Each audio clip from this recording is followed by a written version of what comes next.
Hello and welcome to the MyHeritage webinar series. I'm Miriam Pierre-Louis, your host, broadcasting to you live from Eastern Massachusetts. Today we have Marie Capar, who is live in Brussels, Belgium for her class, How to Trace Your French Ancestors with MyHeritage Resources. Thanks to Marie and thanks to the over 1,500 of you for registering for today's live webinar. So wherever and whenever you are, glad to have you with us. And now to introduce our speaker. Marie Capar is a historian and professional Anglo-Belgian genealogist based in Brussels, Belgium. She is the author of The Guide to Genealogy in Belgium and a historical consultant for several Belgian and international media. She also gives courses and coaching all over the world. She is also trained in genetic genealogy. Since 2021, Marie has worked for MyHeritage as country manager for France and Belgium. Please put your virtual hands together and let's give Marie Capar a nice, warm webinar welcome. Marie, how are you? Welcome to the show. Hi, Marianne. Thank you so much for having me. I'm so happy. You know how much I love French genealogy. Yeah, and How's the weather like in Massachusetts? Oh, it's cold and wintry and snowy. Same here, same here. It's really wet today. It's really raining. Well, I've switched over to your screen, and I'm going to be listening closely today because I've got French ancestors myself, so... Oh, hopefully I will help you to find them, and you'll find great resources. Hi, friends. Thank you so much for having me. Thank you to Legacy, to Jeff and Marianne for having me on the show today on the lecture. I'm so happy. I won't introduce myself because Marianne has done that more than brilliantly. And I'm sure you are all impatiently eager to learn a lot about finding your French ancestors with MyHeritage resources.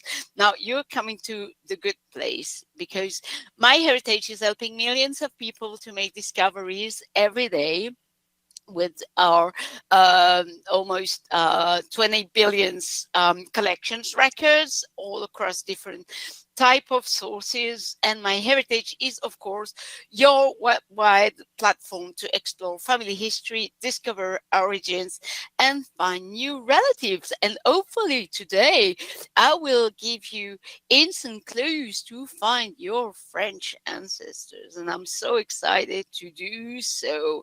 As a reference and as a little story to start with, some months ago, I was working on Beyonce, the pop diva, family tree because she was touring Europe, and I found it fun to do a bit of research for her. And I found her many French ancestors and one Belgium. That was also very funny. You can check that on MyHeritage socials. But I found her many French ancestors from Louisiana. So I really hope that you may find this webinar interesting to find resources for your French ancestor. As I said, MyHeritage is a real worldwide hub and platform, D1, for European resources. We've got 86 million of family trees, 9.5 billion of profiles, and I think it's even more than 5 right now, 101 billion of users, and in 42 and is available in 42 languages with 19 billions of historical collection. I asked if I could say, because I know that the number is close to 20, but I asked if I could say it, but it's almost 20. So there you go. And we are also leader in our genetic department with DNA, allowing people from around the world to make discoveries thanks to their DNA matches. And this is me. Marianne has introduced me. And now, since it's dinner time, my time, let me invite you to a very nice, not really charcuterie board, but cheese plateau of French cheeses. And why French cheeses, you may ask? Because on French cheeses plateau, there's something for everyone. And that's exactly how it works with French genealogical resources. Ends the comparison. There's something for everyone, every type of research. If your path leads you to France, you will find different type of records, different type of categories, different type of resources, which may be not the same exactly or totally even the same as to what you are used to in the US and in the UK, for instance, or in Australia, hi, New Zealand, if you are following from there. So that's why I took the allegory of cheeses to explain to you that you will find something to suit your every need and genealogical dreams for France with MyHeritage resources. But there are some very important notions to keep in mind when you're starting, even if you're not starting, even if you're not a beginner with the French genealogy. And I know that some of you are totally newcomers, and it's so great because it means that you want to roll your sleeves and dive right in. And some of you have done already a bit of trial research and then maybe put aside because it takes time. We all know what it is with the grandkids, the jobs, etc. But you want to start again as a new year resolution, and I can only just congratulate you on doing so. So very important to know before starting your French adventure in genealogy is that knowing the location of origin of your ancestor is super important. Now I'm aware that a lot of records, presumably US censuses, for instance, will only mention France, or passenger lists or immigration citizenship records will only mention France. And then you're like, oh my God, I'm stuck. Yes, maybe you're stuck a little, but maybe not, because maybe your ancestors' neighbors will be coming from the same village, and then the enumerator would add something because the guy said, yeah, I'm not only from France, I'm from Paris, write that down. And then the guy would have Paris write down, and then it would be, okay, right, nice. Or I'm from Lyon, or I'm from Bordeaux, or I'm from Reims, or I'm from Brittany. Um, but knowing the location and the more precise possible, of course, it's a key concept in genealogy. We all know we need names, dates, and places to add flesh to our research bones and to draw the timeline of our ancestors. But in France, it's really important because you will need to have the location to find the records, of course. Also important to know that the records will be in French. Of course, it won't be, because I know it may sounds a bit cliche, but I had people genuinely and very cutely asking me if records were in English. And sorry, no. What's the great thing is that MyHeritage has some languages tools that will allow you not to translate the content of the record itself, of course, but to have the index, the core essence of what's in the record translated in your own language for your ease of use. So that's really important. And the older you go in time, the older you go back in time, of course, the records will be in Latin, because there's going to be the parishes, it's going to be older, and sometimes it could be also in dialect or a mingle of French and dialects sometimes.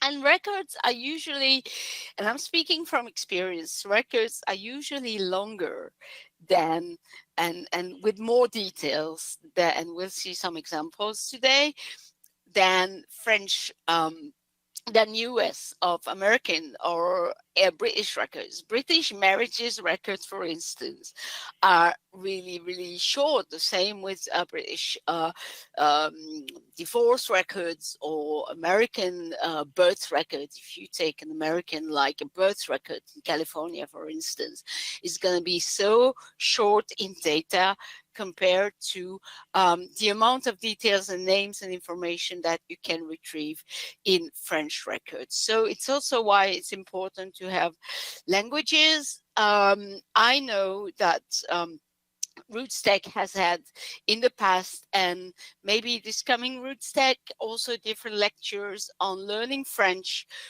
for genealogy with different levels, like from beginner to advanced. So it could be interesting because you need to, there's going to be some examples of records in this webinar that you can always go back to and watch to pick up the type of names. But there are some specials lectures about the French language. And I was telling you that MyHeritage is the place to be for you to begin your French research. And I was not overselling it because we now have 1,333,800,490 and one French records on MyHeritage. I swear the one is my ancestors' wedding from Paris, or at least I like to claim it is very proudly. So that's how much records we have for our French collection as now.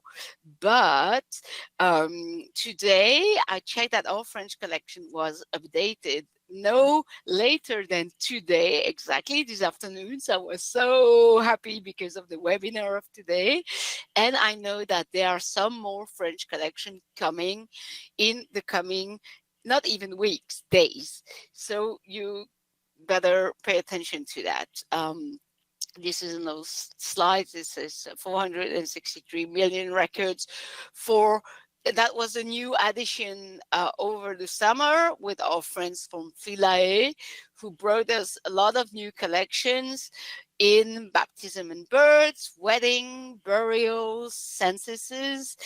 The 1872 censuses, which is very interesting because it's right after the Franco-Prussian War, so that's really good, and the 1906 censuses, which is very interesting because it's full in the city industries bloom and the starting of large manufacturers, companies, etc., and the moving to the city.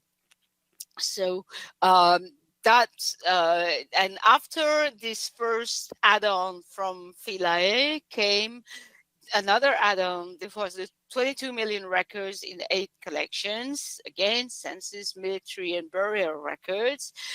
And then on addition to that, even more collection, including one of my very favorite, which is the Parisian cemeteries, and I will talk to you also in these lectures. But the censuses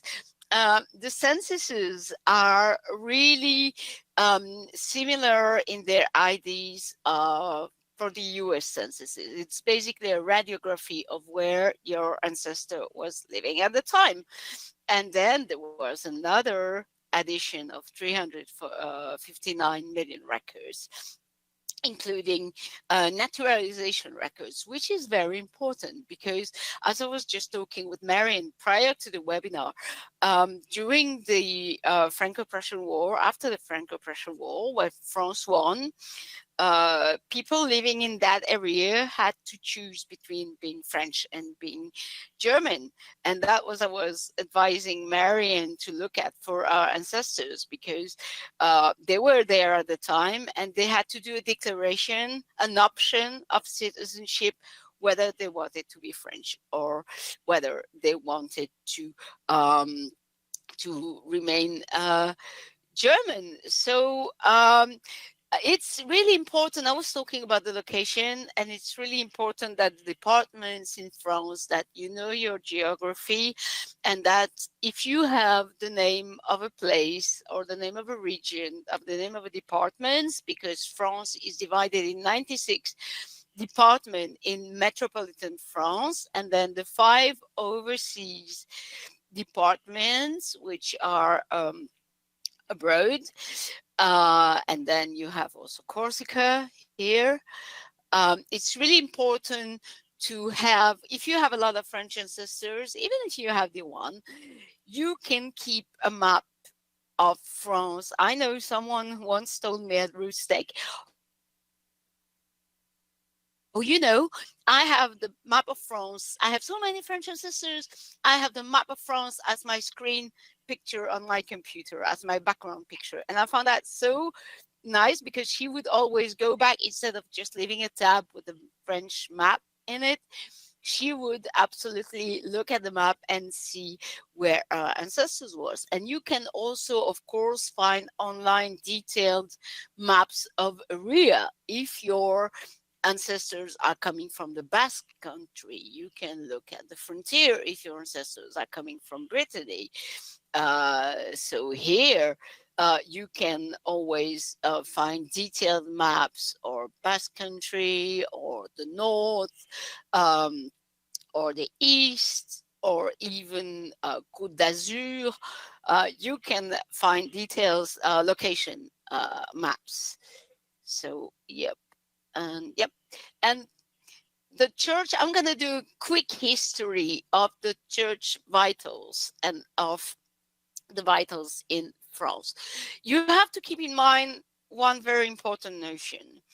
The civil registration per se only began with the French Revolution. Before that, it was the church who was in charge. I'm not going to read you the whole slide, but basically, the recordings from the baptism, the marriages, and the burials began to be mandatory in the 16th century. Now, does it mean that you will easily find all the records back to the 16th century? No, because a lot of them were destroyed.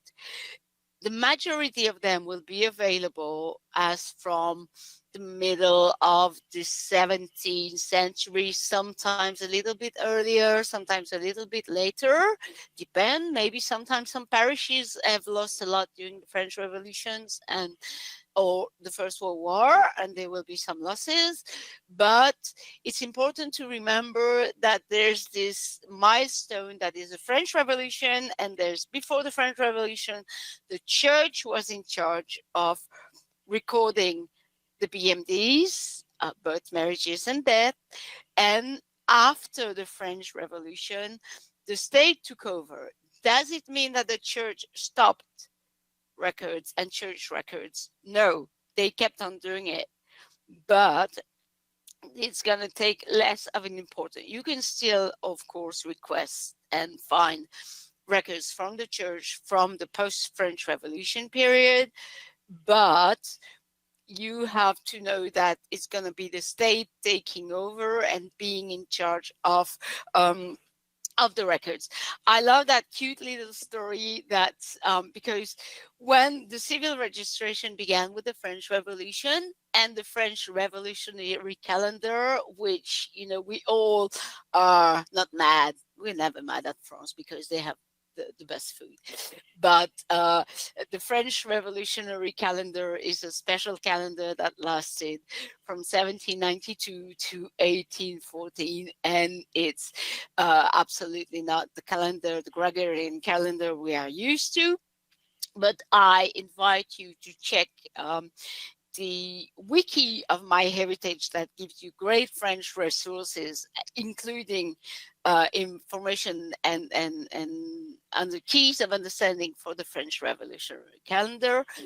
And the cute little story is that when they first started to record the civil registration, nobody knew how to do it because it was a priest doing it.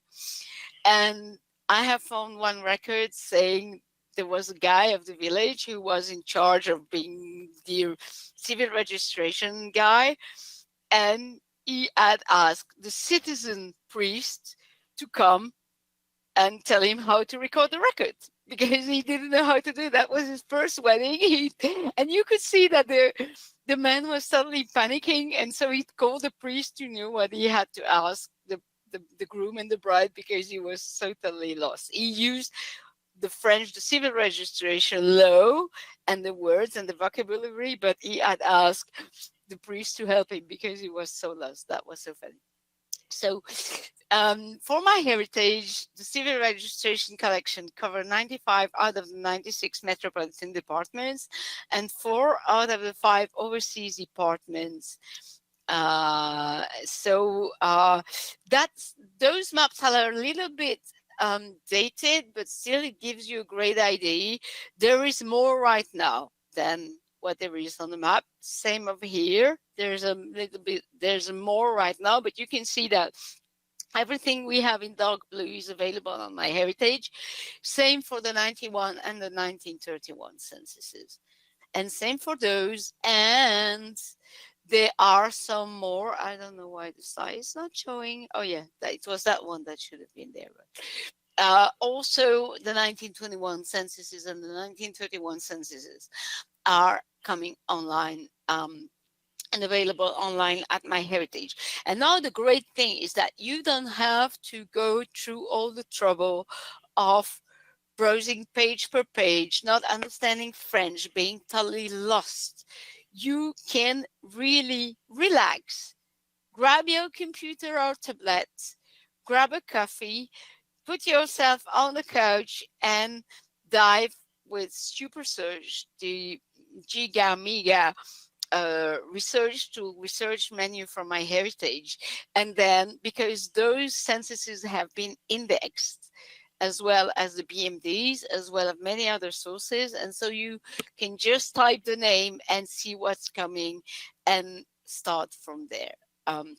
And for instance, so here you go to research up there, and you can either, so you can also go from the main page. When you go on the main page, this is what you will find. This is Super Search. This will go through all of MyHeritage 90 billion collections. Do you need 19 billion collections when you need one thing for your ancestor? No. So you can refine. You can refine with the place. You can add details. You can ask the details to be exclusive or not. It's super easy. You can also browse through the different collection types.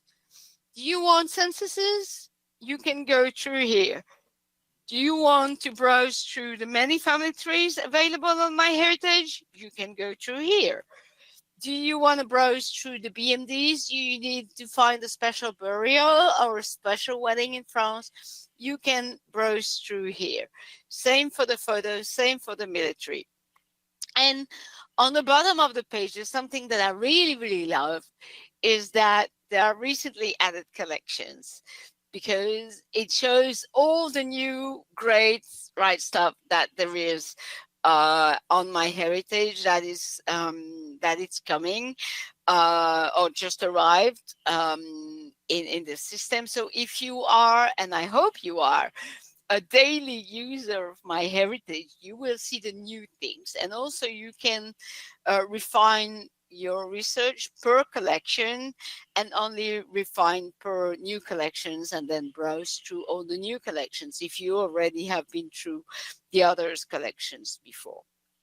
So this is Super Search. This is, you can put the name, first name and name of your ancestors, the year of birth. You can even calculate, because of course, you know, if like, you know, wedding records, and it's going to say, okay, the groom was 25.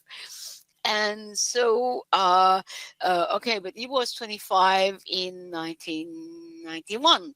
In 1891, how old was he when he was born? The tool will do it for you, and the place you can select as exclusive as well. So, of course, yes, you can browse through the all of Super Search. It's an awesome tool, but I really strongly advise you to fine tune with the options. And also, one little tip, it's not in the presentation, but one tip that I do have, which is very helpful for me, and I hope it is for you too. I opened a sheet of research for I call that my Super Search research log. So I know exactly what came as results, or the numbers of results that came for which research. And then I can fine tune it with the names, with the dates, with just the surname, surname and first name, surname, first name and place, surname, first name and detailed place, surname, first names and year of birth.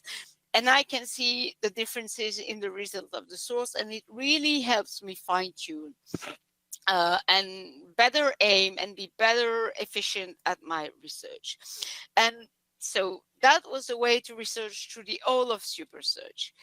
Now you can also browse to the collection catalogs, and the collection catalogs you can refine here. You can refine per collection and then select Europe and then select France and pick up the collections in France. And you can also refine by year. If you are looking for 19th century ancestors and really want just that one, no need to select like 18th century records or even prior records. Go for the ones you are after. Side note, one another great tip that I have, because genealogy research requires methodology, disciplines, and structure and a research strategy, but you also need to have the kind of wandering options, like let me wander for an hour. Okay, I know what my goal is, my record is, I know what I want to find, I know what I'm after. But for this 1 hour, but you have to set a timer, because of course genealogy, as we all know, is time consuming. uh you have to set yourself the hour, the wandering hour, you may call that. The wandering hour, let's all become wanderers, and the wandering hours allows you to muse through all kind of records, all kind of collections, of course with something in mind, like a surname, like a place, like something. But sometimes it has proven some very interesting slash successful research results. But side note closed, you can select the collections, and so you can refine by France, you can refine by years, and then you will find here the family trees, the baptism and birth, the burials and death, the marriages and civil marriages. And then, for instance, let's say that I selected a church baptism and civil birth, which is a collection that we have the images of. And I can here research in that collection only, which is great when you do research in France, because you don't need the US, you don't need the United Kingdom, you don't need South America, you don't need Australia, you don't need all of that. You just want to find the birth of your French ancestor who emigrated to America and who's mentioned as coming from Normandy in his passenger records. And then you want to find him. And this is possible here, filling the name, the last names, the gender, any information you may have about the parents, if he was married in America, and that you have gathered information about the parents. Beware about the name, not the name change. No, the names weren't changed as Ellis Island. They sometimes were distorted because of the accent, or because the immigrant wanted to disappear or wanted to start a new life, but the names weren't automatically changed. It happened that sometimes with the accent, with the language barrier, it was more difficult, and at the end of the day the name was distorted, but no, the names weren't automatically changed. What you can also, so when you're gonna do that kind of research, we are going to land on records that I will show you in a minute. But I first wanted for the people, and I really hope you already have all your tree on MyHeritage.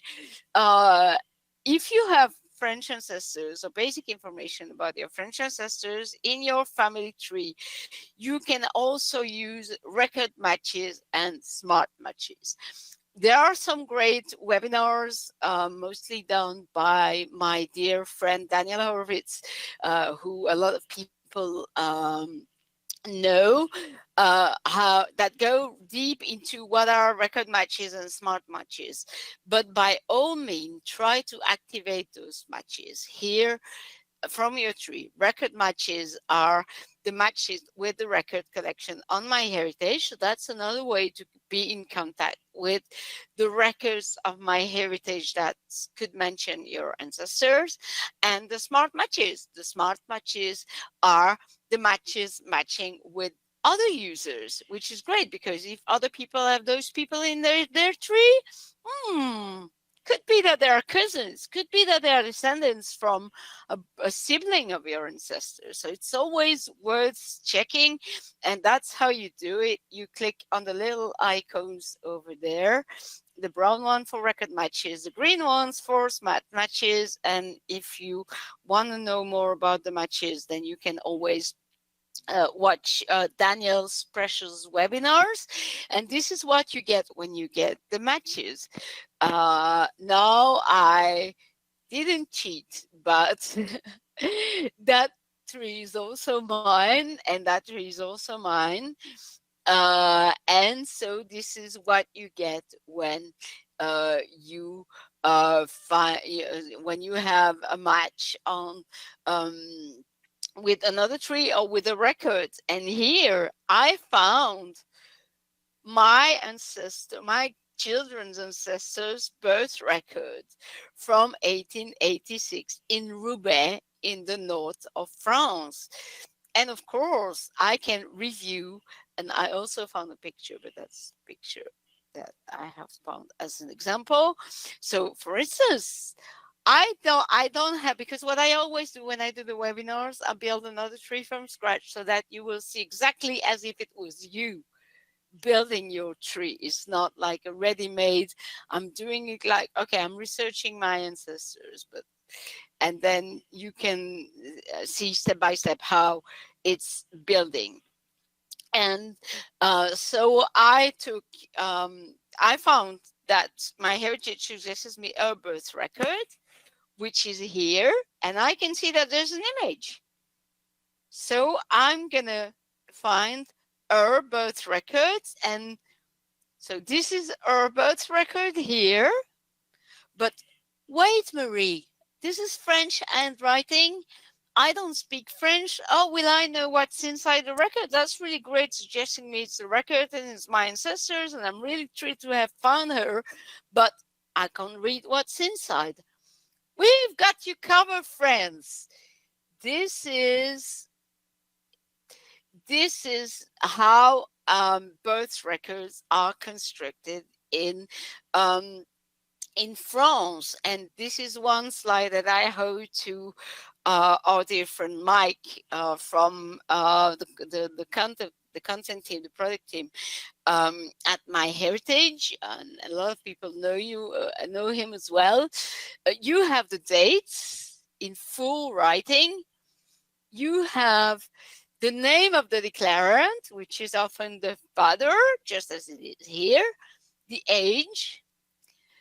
He has presented a child of the feminine gender born today and the hour, and he gave the first name to the child.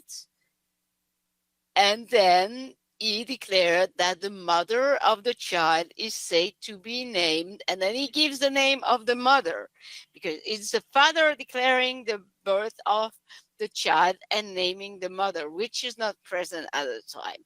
It can happen that the father totally like change the name because they decided on a name and then he declares another name, or then and then some debates occurs in the family. Or sometimes there's no father, it's a single mother, and maybe sometimes it's a midwife declaring the child for the single mother. So some information can also be distorted, because if the mother said something to the midwife, first of all, did what she said was correct, right, intentionally or not, or what the midwife understood and reported correct or not. But then we will have the name of the declarants, the status of the declarants, the date, the name of the child, sometimes with several first names, several baptism names, and then the name of the mother, the address, the occupation. So that's really Interesting. And so this is my Elaine's birth records, and I can save it to my tree, and I can put it in widescreen and study it according to that template. What's also very interesting is that we have a side note here, because she was born, the mother was a single mother at the time, but there was a wedding afterwards, and there was a side note of the wedding mentioned. So that's really interesting. And here we have, I've done the same exercise that Mike has done in his example, to underline the names, the name of the child, the name of the mother, information about the birth of the mother as well, where she was living, what she was working, the dates, the signatures. So it's very, and also often French records will have the mention of the wedding. If the a person has wed or is died, there will be a mention, a side mention of it. So we can see here that on the 8th of October 1910, but the record shows that in fact that was wrong. That was the night of, that was the 8th of the 9th of October. Well, they married on the, no, they married on the 8th. I mix things. And sorry, but that's the date of their wedding. And the same way that you have research for the birth, you can select in the collection catalogs, you can select the weddings and do the same for the weddings. So I have now information about the weddings of the parents. And of course, it shows also in my tree that I have record matches, and I have found the record matches for the wedding. And this is all long the French marriages records are. They are really long. Long story short, there's going to be a lot of information about the groom, the birth, the status, whether is okay with the army, the nationality, the occupation, the address, the name of the parents, sometimes grandparents if the parents have died, and same for the bride. So that's one part groom, one part bride, one part official of the wedding, and a long part with the witnesses.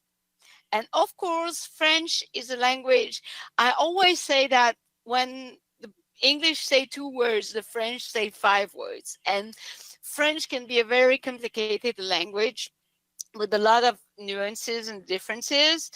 As if you are learning French or have learned French at school, you will have found out. And so you will have a lot of information about the witnesses, and they're taking a lot of space wise as a record. Sometimes a wedding record is no rare that it's 2 or 3 pages long, because you need to write everything down. But the French language is as long words and takes much more space in length to express things than in English. So that's why the records are so long. But which is great is the amount of information. It's not as the British wedding records with just the first name, last name, age, address, name of the father, and there you go. You serve. No, sometimes one time I have seen it with great grandparents, and a little bit more often I have found it with grandparents and parents, with one of the grandparents standing up for one of the parents that was not at the wedding. So you can also review the matches, extract the information, save it in your tree, inspect the wedding. That's the wedding of the ancestors I'm talking about, to give you an idea of how long the weddings are. And it's important that if you know you're diving into records, the indexes are a great way to research, because sometimes in the collection themselves, because people are like, yeah, I can log in into the archives website. Yes, and it's all going to be mingled, births, burial, and marriages together the same year, not separated. So the index way on MyHeritage is way, way, way more easier and faster, especially for a non-French speaker, to process. And you can retrieve the information from the records. Same from the burials and death. And you will here have, I was searching for Pierre Schumacher death, and I have found him under MyHeritage collections. And the information for the French death, the death records are the shortest of all three. You get less information, but you get the identity of the death when known. Sometimes it's not known. This can be interesting as well. The parents, if they are known, the occupation, the address where the person dies. It won't, because in the US and in the UK, it's great. I love it so much that we have the cause of death. But in France, we don't. We don't have a cause of death. We will only have the address when the person died, the days, the hour, the witnesses, and how old was the person, what he or she was doing. And sometimes that is where the clue lays.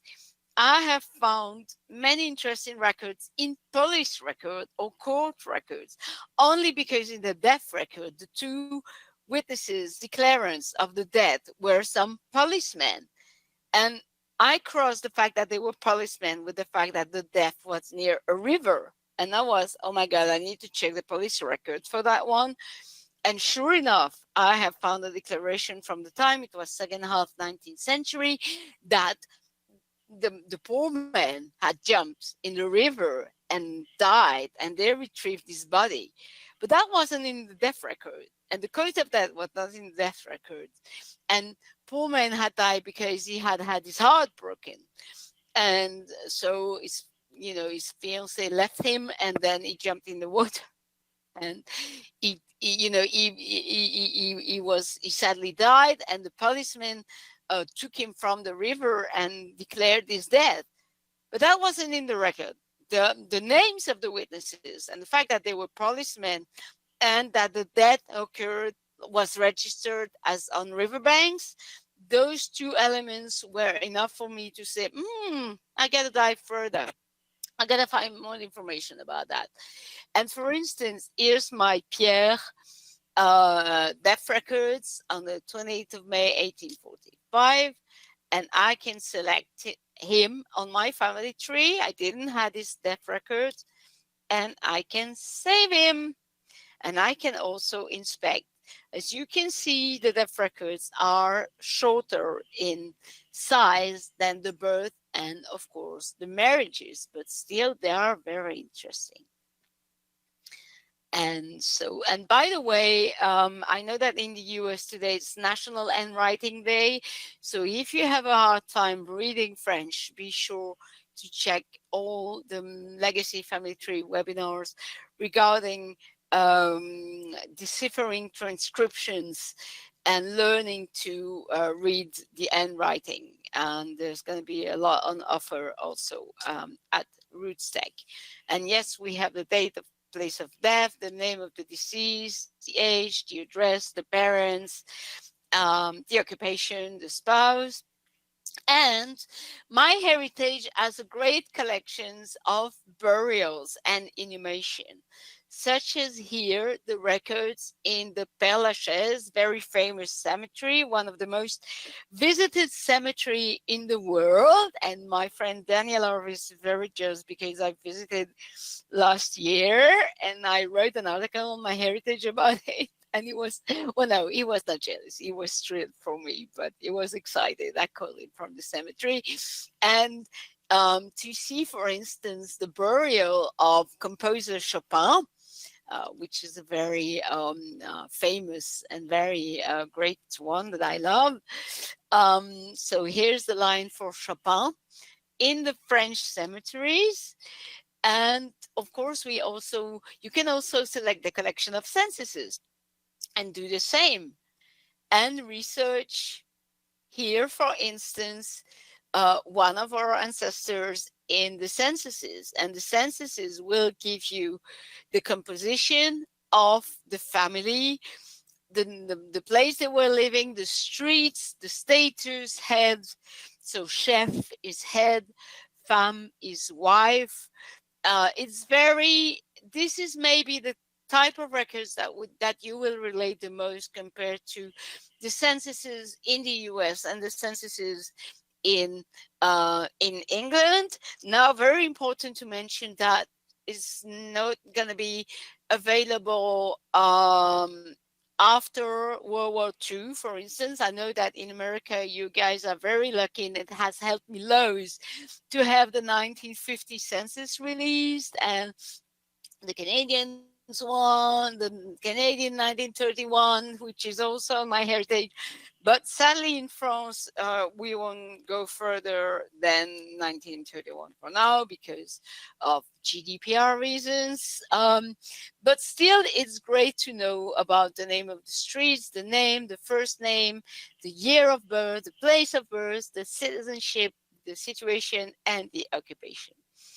And one little tip, if you have your tree on MyHeritage, one little tip that I have is that you can click on a person and then do research this person on the left. And then it will directly input the names. So for instance, this is for Alexandre Schumacher, but imagine that I had Charles de Gaulle on my tree. It would immediately put it in Super Search itself. I don't even have to type it. It's so easy. And for instance, we have a great military records catalogs, and I have found Charles de Gaulle, the famous general from World War II, in that collection by selecting that collection alone with his file.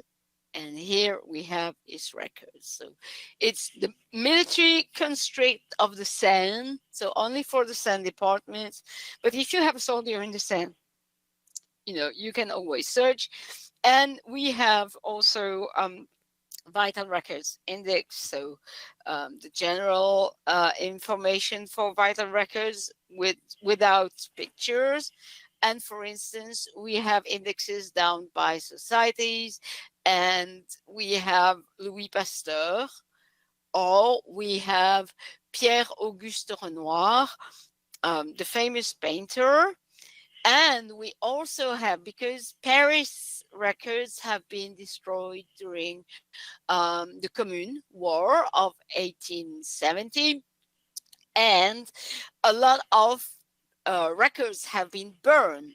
And there's only this remaining index card collection of Paris with very limited information, so not all the full records, which is a very precious collection to hold on to, because it's sometimes the only Parisian clue we can get, because a lot of records were destroyed in Paris. And for instance, we have here the birth of famous French painter Georges Seurat, who was born in 1859 in Paris in the 11, well, it says 9 here, but I swear he was born in the 11th, but I'll check. So Georges Seurat, the famous post-impressionist, that's the only record that we will have for his birth, and that's available on MyHeritage because of the records being burned during the Commune, which is a bit of the same catastrophe in comparison to the Irish 1890 census, to give you a sense of comparison. But I could also cross it with another research into the Parisian cemeteries collections. And so I have also found our dear Georges Seurat in the Parisian cemeteries. And we also have the French naturalization collections. And for instance, a lot of people came to France, immigrated to France. Some of them went to the US afterwards, but some of them didn't. And this is what you get when you search for Pierre Cardin, the famous fashion icon and fashion designer. Did you say that? Who was born in Italy in 1922, and he was naturalized as French in 1935. And the naturalization mentions are mentioned in the official publications of law in France, and it can be a struggle to find them, in the old news collection of that newspaper. Only MyHeritage has indexed it, and so you just have to, to refine your super search research with that collection. Type your name and see if you know that your ancestors are coming from abroad to France. That's the place I would advise you to go to. And you can always, when you are browsing to the collection catalog, you can always select sort the number of records, the last updated. So if you are already very used to one collection on the others, then you can select the last updated so that you can get fresh flesh or something, fresh research flesh, and then or the collection name and a number of the records that you will have in the last column here. And of course, you always have all MyHeritage blog to keep you informed of the latest news, as well as a great knowledge base that is called that's reachable at education at myheritage.fr. And I have to add to that, and MyHeritage knowledge base covers every subject that you want to know about genealogy, the methods, the sources, the different countries.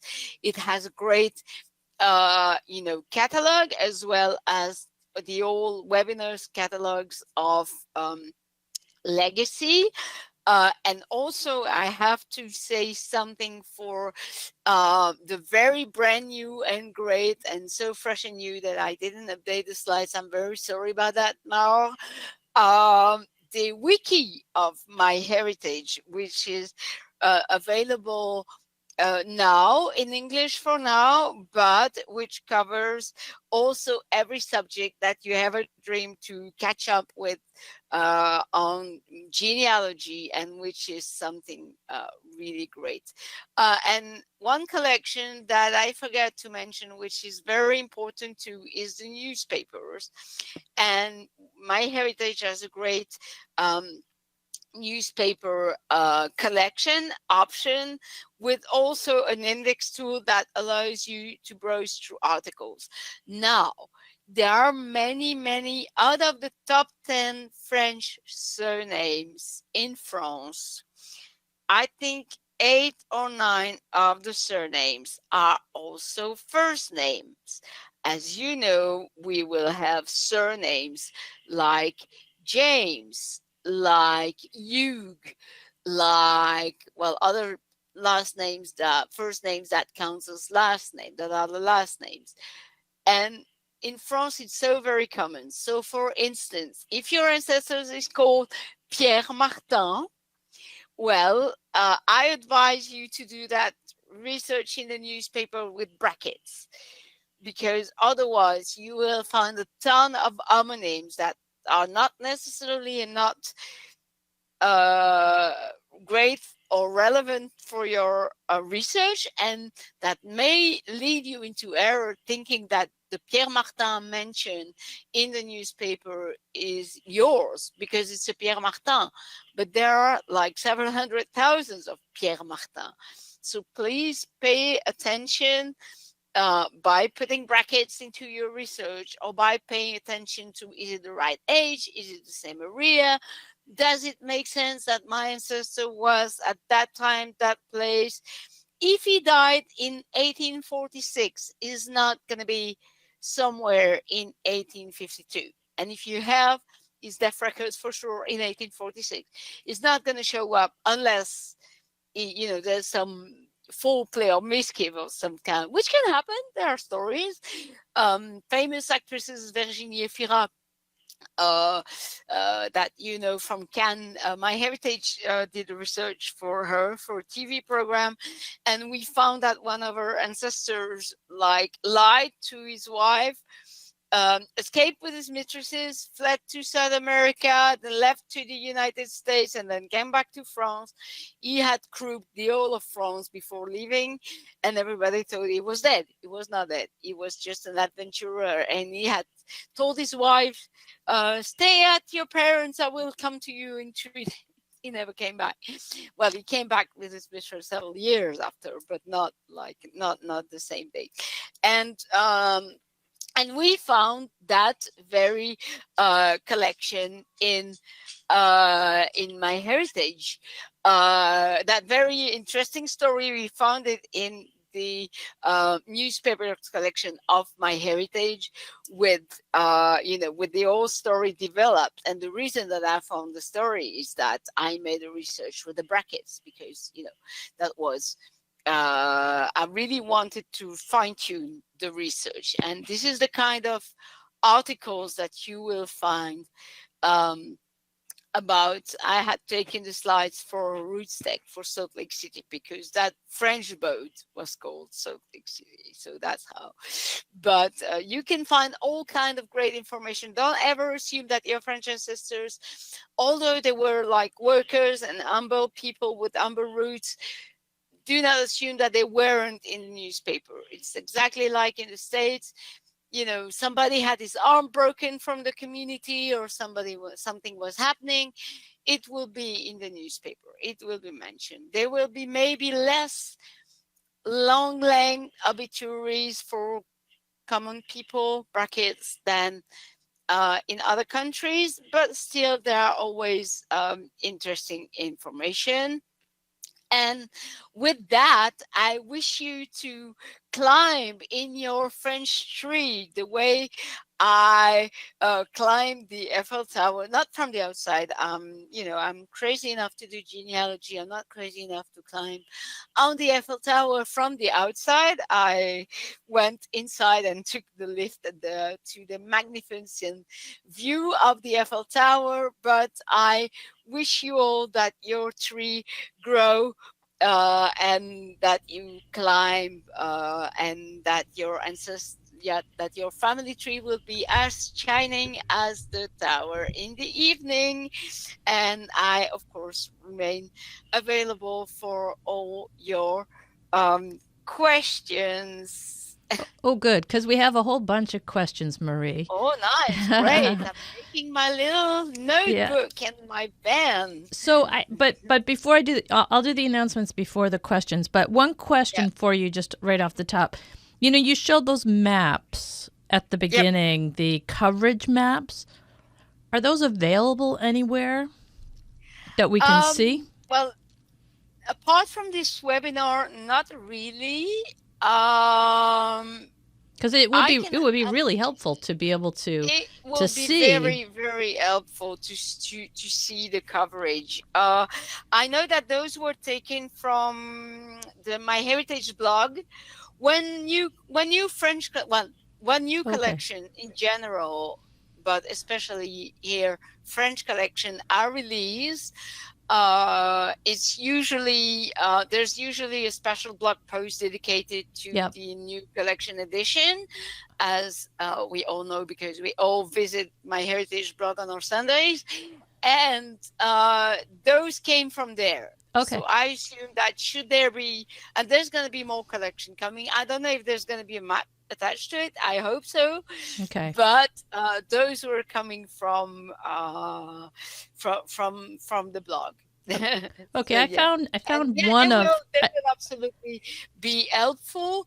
One thing also is that try. We have MyHeritage has 95 out of the 96 metropolitan departments. So it's really a bad luck if you're on D1 that we don't have. But so basically, I can say that the whole of France is covered. And so you're saying there's one department that's not covered? Yes, I think that one is not covered, but I can't say which one by heart. I can look into it though. But yeah, so basically you will find your French ancestors on MyHeritage. Okay. All right. Well, let me run through the There's something for everybody, just like a schist plateau. Great, great. All right, I'm going to run through the announcements and the door prizes, and then we'll bring Murray back on with the questions. So the next MyHeritage webinar will be Introduction to MyHeritage Knowledge Base and the MyHeritage Wiki by James Tanner. So the MyHeritage Wiki it's a brand new thing. Maybe even just in 2024. It hasn't been out for very long. So James Tanner's going to be here in 2 weeks to run us through that and show us what's in there and how to use it. So that will be great. And you can get directly to all the MyHeritage webinars in the Legacy Library. Go to familytreewebinars.com/MyHeritage. That will take you to the latest one we had before this one was the latest photo features from MyHeritage with Tal Ehrlichman. So that was a great webinar. In case you missed that one, you can check that out. We have more webinars on France in the Legacy Library. So we've got 9, and there are some also in French. But I think for this slide, I just did the ones that are in English. There's 9 specific webinars on France in the library, and you can again get there directly by just going to /France. And Marie also has 11 webinars in the Legacy Library. Now hers, that's all of her webinars, both English and French. So you can see this one is in French and this is in English. So there's different ones here, all sorts of different topics regarding Belgium, Luxembourg, France in the Legacy Library. And again, here's a shortcut to hers /Marie Capar. Okay. All right. So now we're going to give out some door prizes. And our first door prize is a very nice door prize. It's a MyHeritage complete plan. And this gives you access to everything at MyHeritage. So you get the Premium Plus Family Site subscription, which is the family tree side of things. So you can grow an unlimited family tree, and you have all the smart matching and tree consistency checker and everything like that. And on the other side, you have the data subscription, which is what Marie was showing you today, which is all the historical records. So this will give you access to all the French records and, all the records from all around the world, 16 billion records. All right. And that is going to go out to Susan Price. So congratulations, Susan. I will be in touch with you about how you can get your subscriptions. And our next door prize is a MyHeritage DNA test kit. And I think most people know about ancestral DNA these days. On the one hand, it tells you like what your ethnicity is, whether you're German or Irish or Jamaican. It'll tell you wherever you come from. And then on the other side, it will actually connect you to DNA matches. So it'll help you find and connect with your cousins. And so it's a fun thing to do. Let's go to our live audience here, and we are going to pick somebody, and that's going to go out to James Dangle. So congratulations, James. I will be in touch with you about how you can get your prize. So Susan and James, if you do not receive an email from me by tomorrow, please check your spam folder.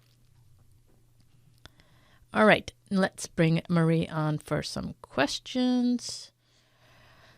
Hi, congratulations to all. Yeah, great prizes.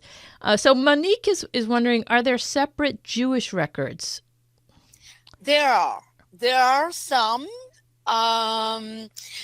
The localization of the records is works a little bit differently, because you may approach. I know that MyHeritage obviously has some great Jewish genealogy resources, but some of the collections for the Jewish ancestry in France may be kept at the local Archives départementales offices. So obviously the first step is to know the place and the period, and then approach them and ask what are their collections.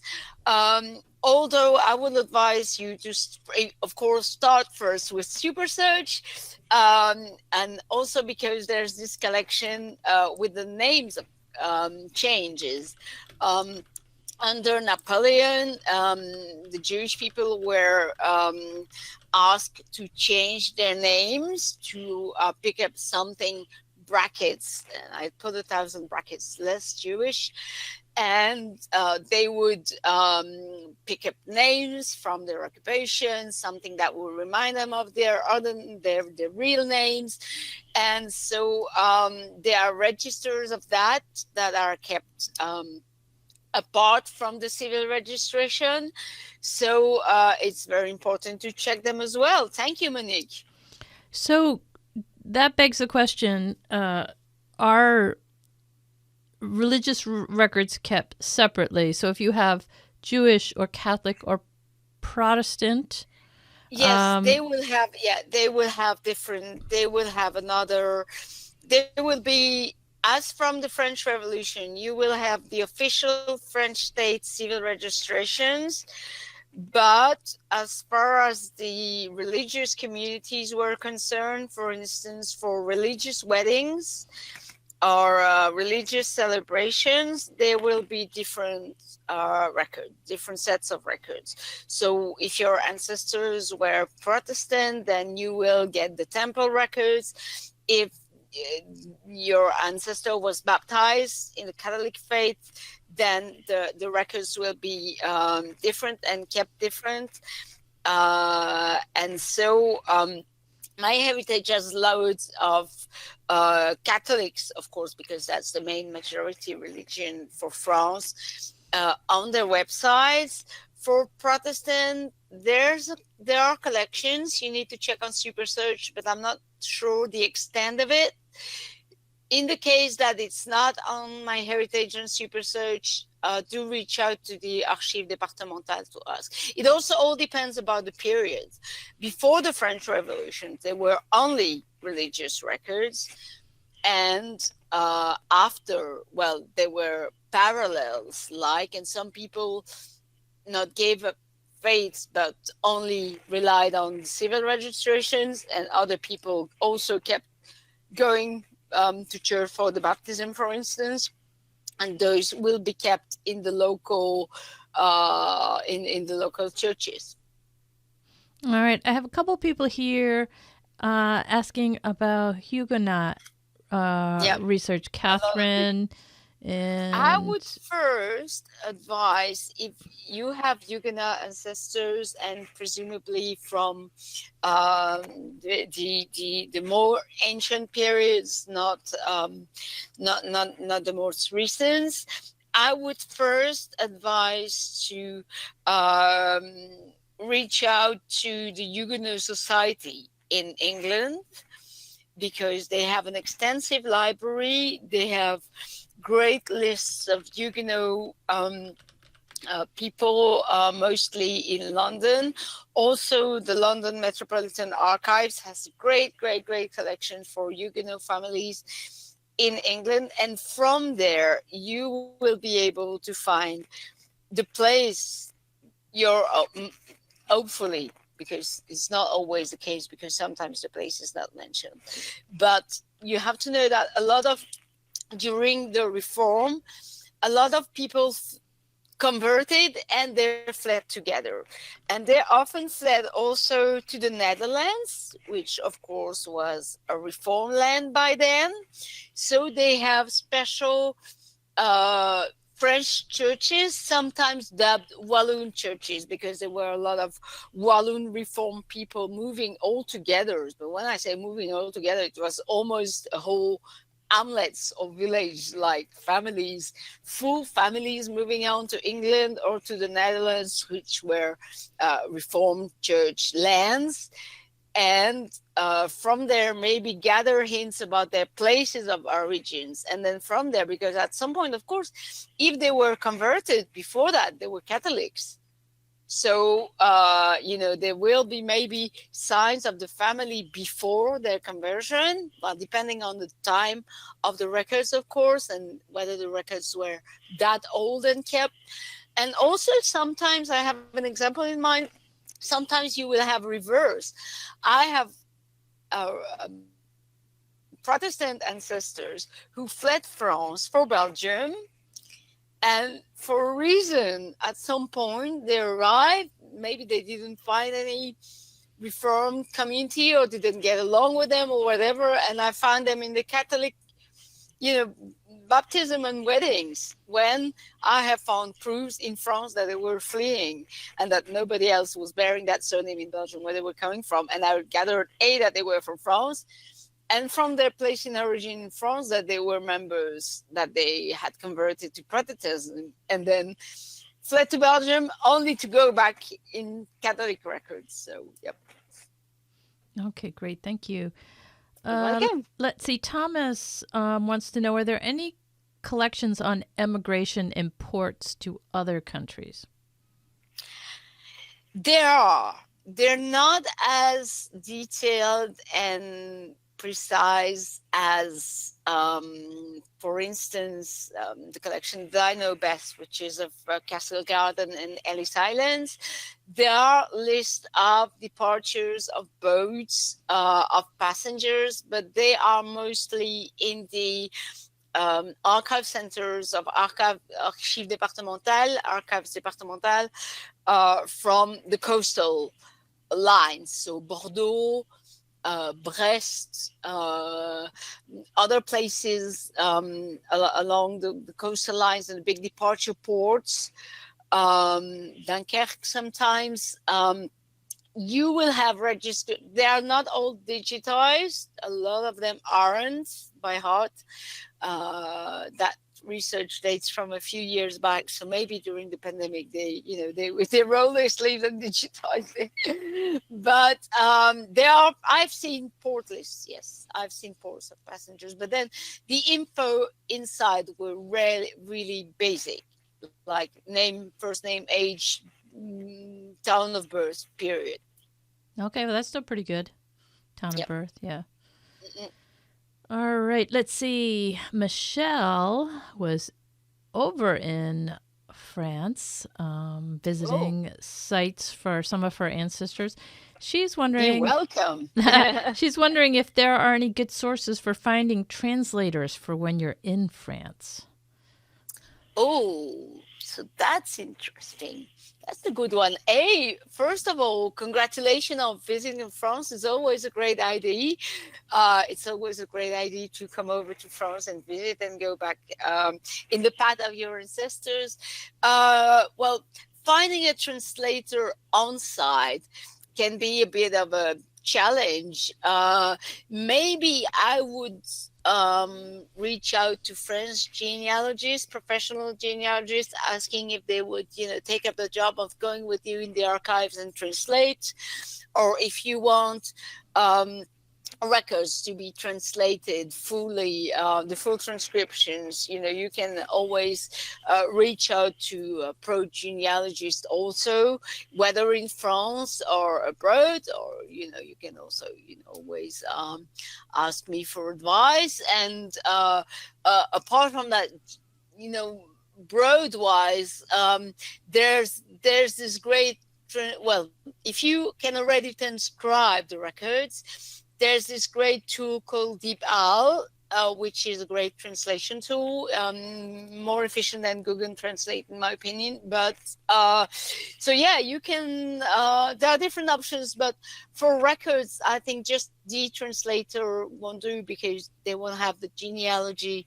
kick to it. So they will need like a proper, someone who knows how to read records and how to translate. So I would advise to maybe go on the APG website, or reach out to Facebook group to ask for help or to ask for contacts. Is there a French equivalent, like a society? Do you have how like England? Yes. England has... The Society of Genealogists.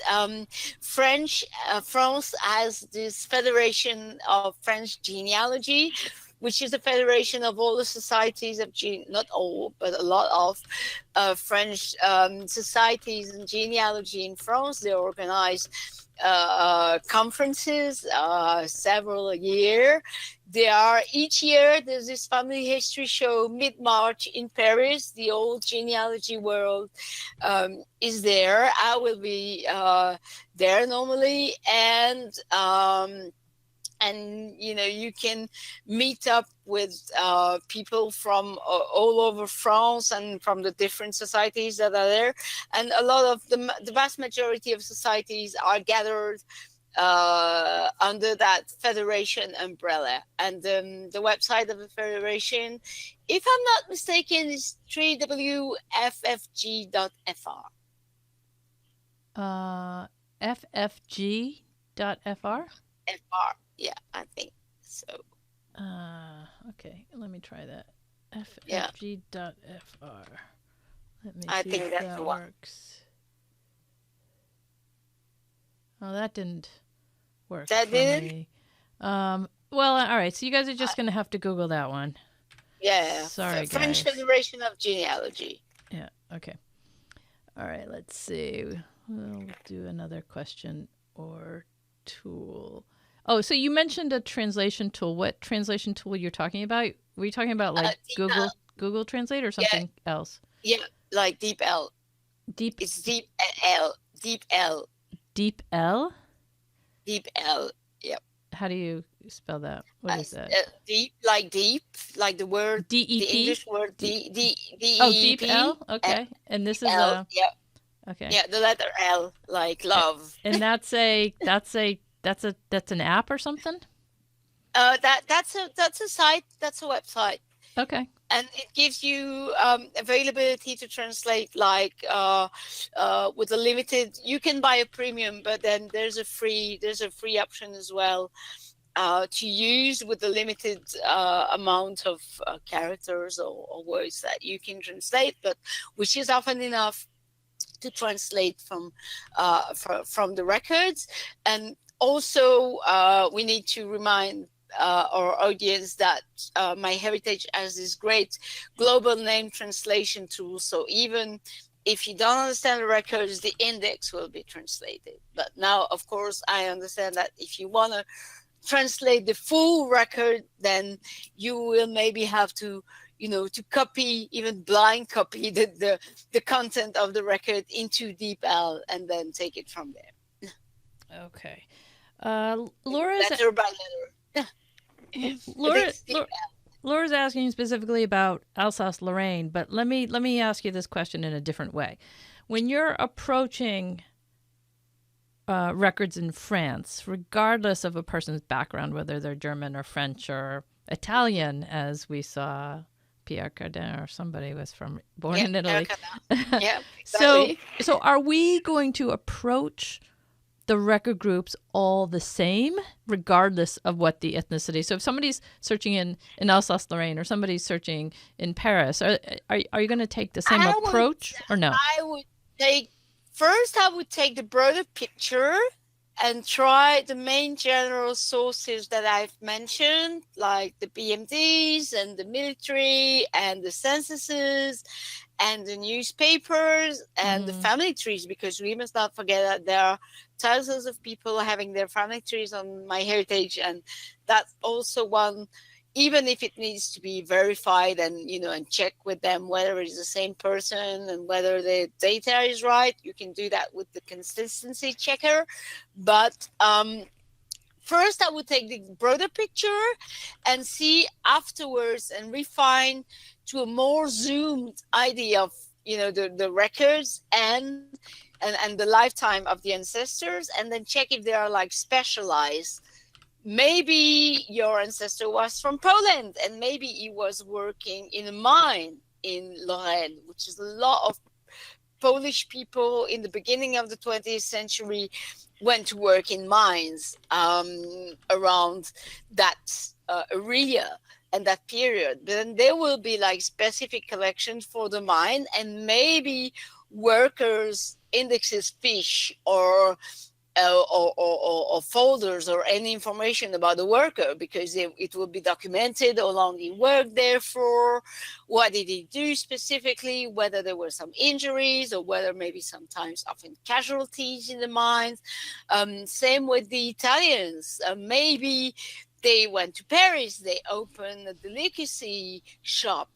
Maybe there are some commercial registers. So I would take the same approach that in general in genealogy, first establish the timeline with the births, marriages, and death with the big collections, and then refine through more specialized collections and think. And also, don't be afraid to think out of the box, and don't be afraid to, okay, my ancestor was from that origin and he was in France at that period. I know for sure because he shows in the birth of one of his child.